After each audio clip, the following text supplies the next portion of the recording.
Nice to be here with you all. So I come from a magazine which tries to understand the future. I spent a lot of my time in the last year, 130 flights, meeting the entrepreneurs, the investors, the researchers in the universities, trying to work out how business, our behavior, the way we interact is going to change. And I'm going to argue in the next 15 minutes that technology is going to be more significant in the luxury travel world over, let's say, the next 5 years because of this. The exponential curve. You've heard of Moore's law. Stuff that was expensive goes to zero. This is the price of computer storage, but we know it's happening with computer processing. But it's not just happening with IT. The same trend is hitting all sorts of things. It's hitting the falling cost of sequencing DNA. This is a logarithmic scale. 15 years ago, $100 million, now a couple $100. This is going to change medicine. It's hitting the falling cost of solar energy. This year, in many countries, solar energy suddenly became much cheaper than conventional fossil energy. What's this going to mean for how we fly? What kind of transport we use? It's going to change all sorts of things. I met Bertrand Piccard, the Swiss adventurer, 6 or 7 years ago, and he said, I'm going to fly a plane around the world without using any fuel. I'm going to do it by solar power. And people dismissed Bertrand Piccard. But then that exponential curve hit. Solar panels became cheaper, more powerful, more effective. And then, a year and a bit ago, he flies his solar impulse, solar-powered plane around the world. So I'm noticing these exponential curves everywhere.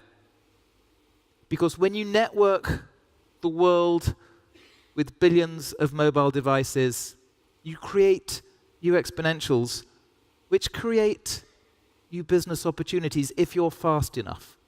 This is Brian Chesky, co-founder of Airbnb. It's a very nice exponential curve for Airbnb. This is the number of guests staying on New Year's Eve since 2009. He didn't have some magic secret. He was just at the right moment on that curve. And these inflection curves are going to change human behavior. They're already crazy inflection curves. This is the currency that doesn't have a central bank. This is the price of Bitcoin, which exceeded $11,000 a few days ago. It was $1,000 at the beginning of the week, at the beginning of the year. It may be right back down by the time I get off stage, but suddenly we have something which is distributed, and it's tech that has enabled this. So I'm going to talk a bit about where I see all this change hitting the luxury world, the travel world, but mostly how we expect to connect with each other, with services, with businesses. Because the future comes more quickly than we realize. Now, we're all starting to get very used to talking to the network. Forget computer mouse, forget even swipe screen. This is all of a sudden the default way we're talking, well, increasingly to our car, to our bedroom, to our entertainment system. But it was barely 20 years ago that Microsoft launched a project to try and teach the network to recognize the human voice. In 1994, they launched a very ambitious project, and the first year it was a complete failure. They couldn't get anything recognized. But because of that exponential curve, by 2013, they said it was 23%. Not quite there, but getting better. Earlier this year, they said they had reached human parity. That means something that was sci-fi, that wasn't possible, becomes possible. You can have a bit of fun. You can put a couple of these devices together, 2 Google Home devices, and have them have a conversation with each other. Somebody actually did this, put about 8 hours of this on YouTube, 2 of these devices starting to have a philosophical discussion with each other. I'm sorry, what was your question again? What do you think is the meaning of your life? That there is no meaning. Then why do we continue to live? Because we are selfish. I'm happy to leave this running for a few hours. They have a marital argument about hour 4. So with all this happening, I'm an optimist about tech, and I'm going to give you 5 quick reasons why I think, if you're not scared of them, if you see a utility for them, these technologies could be very useful for business. And the first of them is this idea of distance is being challenged by technologies, not just the Hyperloop, but the Hyperloop is just one example of a few motivated people with quite a lot of wealth who have got together and said, let's try and create something that changes our assumptions of moving people over distances. Now, I'm not quite sure how comfortable the ride is going to be sucked through a vacuum tube at 700 miles an hour, but just because we're not used to it doesn't mean we should be dismissing it. And then Elon Musk, who's managed to create a pretty exciting private space business, a couple of months ago, started saying, well, why don't we use our space rockets to help people get to the other side of the world in half an hour? London to Sydney, maybe in an hour. Now, I always correlate Elon Musk's very cool videos with his urgent need for finance for his car business, but he's a man with charisma. He builds teams of very impressive engineers. Who says he can't do it? But distance is being challenged not by big things with powerful engines, but by our perception of distance. So there's now a whole bunch of new augmented reality, virtual reality devices. This is Microsoft's version, HoloLens, using holograms. So the gentleman on the left isn't physically in the room, but you can feel as if he is. So what does this mean where our perceptions are so challenged like this? There's even a way of having a miniaturized friend, your daughter, come to visit you.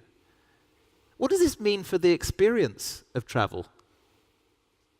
What does this mean for maybe being in the VIP suite of that concert, of that Las Vegas show, where you can actually feel you are next to the people performing? It's going to create new kind of expectations. Virtual reality, where you wear the goggles, you have 360-degree field of view, creates a new level of empathy. You feel you're there. This is a filmmaker called Chris Milk, who filmed a refugee camp, Syrian 12-year-olds living in Jordan. And you're there with them. Imagine this is surrounding you. You are at that football match with them. At the same time, we're going to get used to automation hitting all sorts of sectors. But I think we can use robots for constructive ways. So we're already starting to see robots as service assistants in hospitality.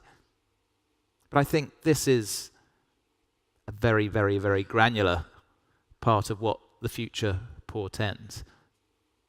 The robots that take us exactly where we want. So the flying car is now a reality. There's a bunch of businesses. This is a German company called Lilium, raised $90 million earlier this year. That's Daniel, the founder. Electric vertical takeoff jets. And it's not the only company. There's another German company called Volocopter that's coming to market within the next year for 300,000 euros with these. And maybe it doesn't look like refined luxury travel, but when you've got startups working on increasingly agile ways to get people around, they'll be more and more comfortable. There'll be different price points. The rules change. So the autonomous car is coming closer. It will park itself. It will allow you to live further away because you'll be able to work or sleep or play games because you won't need to steer. Because the new technologies, LiDAR, the laser that sees what's going on around the car, has infinite amount more information than we as humans. It's hard to acknowledge it, but these will be better drivers than us. These will save lives, even though at first it's going to seem really strange. It's scary. Oh, there's cars coming. Oh, there's cars. Bill, just put me back for me control. It's a guy called Bill Rimmer who put his mum in his Tesla set to autonomous mode. Next time it will be normal, first time hard. This links to artificial intelligence, which is going to go from the lab to everywhere. And the AI is now really good at doing a lot of things humans can do. It can see, it can recognize sound. The artificial intelligence network, the deep learning network, just by studying her eyes, is able to figure out what direction she's gazing. Maybe she's looking at, no, shouldn't do that. Okay, so that's called gaze tracking. And this next one is really cool. This is inspired by, this is lip reading. Take me to Starbucks. So that's the chip company NVIDIA at the Consumer Electronics Show earlier this year. Some researchers at Stanford earlier this year took a video feed, bottom left, got a guy making faces at a webcam and combined them, and you wouldn't know the difference. Here we show a close-up of the footage from the previous live reenactment. The input video stream is shown on the left. Note that the target actor is re-rendered in a neutral pose. More fun when you actually get a different American president. So, the whole idea of fake news, when you can actually create videos that seem what they're not. So AI is coming. It's doing all sorts of things. There's AIs being put on boards. There's even, in Amazon's store of the future, Amazon Go, the AI that knows when you're taking something off the shelf, bills you afterwards. There's no shop assistance. But the AI is now getting really good at understanding people's emotion. This is a Dutch startup called Sitecore that scans a crowd, knows in real time the percentage for each person of sadness, anger, disgust, despair. You will be able to understand the emotion of everybody coming into your building, into your venue. This is a New Zealand company that can read emotion and have you talk to avatars. These are CGI. These are not videos of people. They set up a webcam, microphones. I don't understand. Yes. No. No. Maybe. It's called Soul Machines, this company. They're using it for hospitals to talk to patients. And it works in different languages. So connected with that, we're also getting better at starting to understand the brain. So there's a bunch of initiatives over the next 10 years, I think, will help to understand our thoughts and connect them to the network. Elon has a business called Neuralink. He's trying to read the electrical signals. This is another guy, Brian Johnson. He set up a finance company, sold it to PayPal for $800 million. He's spending $100 million on a new project called Kernel, where he's getting some of the best experts in the world trying to read the brain's signals. And finally, we talk about reality, but I want to introduce you to post-reality, which is how especially millennials are living. Post-reality is when you shave your eyebrows and paint on new eyebrows because it looks better on Instagram. Post-reality is where you don't follow your instincts, you follow the sat-nav. And behavior is not rational.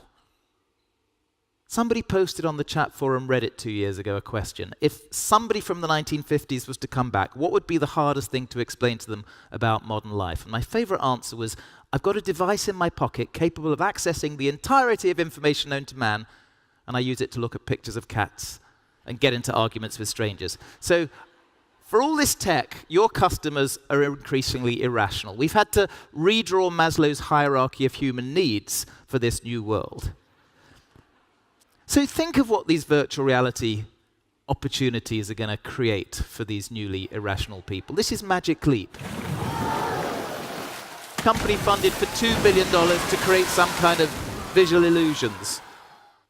No product yet, but they're really good at making hype videos. There are entertainments that are possible now with these devices. This is The Void. You spend $30 for a 10-minute experience where you're on the set shooting ghosts on Ghostbusters, but you feel you're there, and you could be in a shed. So, to conclude, the world's never going to move this slowly again. We are in a world where, yes, there are big expensive investments in robots, but innovation comes from the edge. The people behind the Vespa motorbike, Piaggio, earlier this year released the robot suitcase that supposedly follows you around. So I'm going to leave you with actually some optimism. We think the robot is going to take away the human value. It's going to take away our work. I'm going to argue that humans are going to survive. We can do things the robots can't yet do. We have creativity, we have passion, we understand what our customers want. Humans for the win. Thank you.